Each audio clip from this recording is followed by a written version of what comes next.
Hey everyone, welcome back. In this quick tutorial, I'll show you how to edit the footer section of your Shopify store. The footer is that bottom area of your website that usually includes links, policies, social icons, and sometimes the Powered by Shopify line. Customizing it helps make your store look more professional and aligned with your brand. First, log in to your Shopify dashboard. Once you're in, head over to the left-hand side and click on Online Store. Then select Themes. Find your active theme, that's the one your customers currently see, and click on the Customize button beside it when the theme editor opens. Scroll down to the bottom of your preview window. You'll see your footer section highlighted. This is where you can edit everything that appears in that area, depending on your theme. You'll see options like quick links, menus, newsletter signups, and social media icons.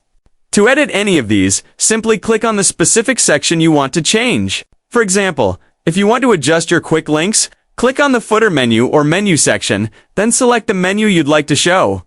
You can add, remove, or rearrange links directly from there, if your theme supports it. You can also add new blocks, such as text, payment icons, or even a small image or logo. Just click Add Block and choose what you'd like to include.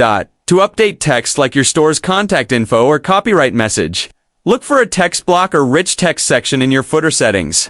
Type in your own content there. And if you want to remove the Powered by Shopify line, you can either delete it from here if your theme allows it, or use the Edit Languages method I showed you in the previous tutorial.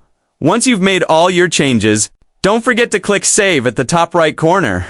Refresh your website and you'll see your updated footer live.